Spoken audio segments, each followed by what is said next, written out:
শিল্পী জুবিন গাৰ্গ ডাঙৰীয়াৰ ৭১তম জন্মজয়ন্তী ঢকুৱাখানাবাসীয়ে সন্মিলিতভাৱে গঠন কৰা সন্তশিকা অনুষ্ঠানৰ জৰিয়তে আৰু সমগ্ৰ ঢকুৱাখানাৰ নাগৰিক সমাজ আৰু স্থানীয় ৰাইজৰ সহযোগত আজি মাতমৰা বিশ্ৰাম দলে খেলপথাৰৰ প্ৰাংগণত দুপৰীয়া আমি সকলোৱে সমবেত হৈ তেখেতক শ্ৰদ্ধাঞ্জলি জ্ঞাপন কৰিছোঁ।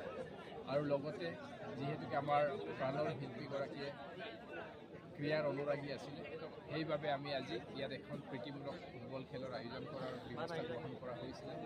নৰ্থ ইষ্ট ইউনাইটেড FC আৰু দুলিয়াজান অইল ইণ্ডিয়া লিমিটেডৰ দুয়োটা টীমে সুন্দৰভাৱে ইয়াত আজি প্ৰদৰ্শনীমূলক ফুটবল আজি প্ৰদৰ্শন কৰিলে।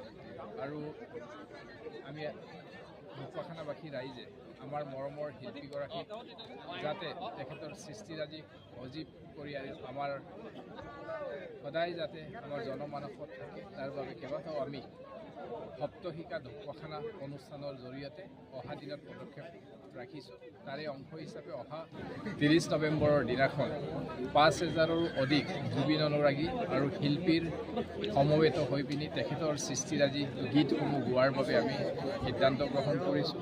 আৰু তাৰ পিছত আমি ঢকুৱাখানাত শিল্পীগৰাকীৰ দুয়োটা প্ৰতিমূৰ্তি স্থাপনৰ বাবে আমি সপ্তশিকা ফালৰ পৰা সিদ্ধান্ত গ্ৰহণ কৰিছোঁ। এটা প্ৰতিমূৰ্তি আমি ঘিলামৰা সদৰত আৰু এটা প্ৰতিমূৰ্তি ঢকুৱাখানা সদৰত। ইতিমধ্যে ঘিলামৰাৰ বাবে ঠাই নিৰ্ধাৰিত হৈছে চেকচেকি চাপৰি, য'ত নেকি আমাৰ যোৱা বছৰ প্ৰাণৰ শিল্পীগৰাকীয়ে প্ৰায় ১ লাখত ওপৰত অনুৰাগীক লৈ পিনি তেখেতে গীত পৰিৱেশন কৰিছিলে। তাত আমাৰ ঘিলামৰাৰ অঞ্চলবাসী ৰাইজে এই ঠাইতেই তেখেতৰ প্ৰতিমূৰ্তি স্থাপনৰ বাবে সিদ্ধান্ত গ্ৰহণ কৰিছে আৰু এই কাম আমি কিছুদিন পিছতে আমি আৰম্ভ কৰিম। ঢকুৱাখানা সদৰৰ বাবে আমি দুটা ঠাই নিৰ্ধাৰিত কৰিছোঁ। আমি ৩০ তাৰিখৰ অনুষ্ঠানটো সামৰাৰ পিছতে ঢকুৱাখানাত আমি ক'ত তেখেতৰ প্ৰতিমূৰ্তিটো স্থাপন কৰা হ'ব, ৰাইজৰ পৰামৰ্শ অনুসৰি সিদ্ধান্ত গ্ৰহণ কৰা হ'ব।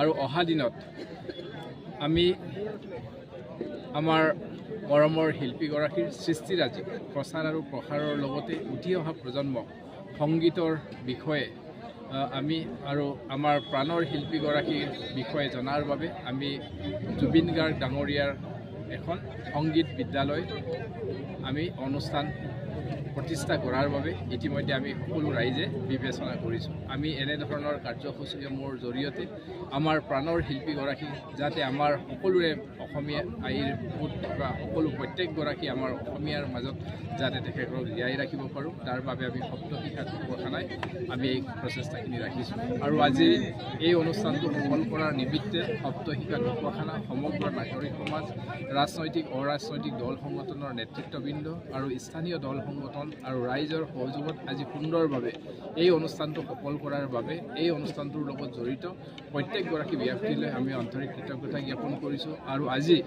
শ্ৰদ্ধাঞ্জলি দিয়াৰ নিমিত্তে ঢকুৱাখানা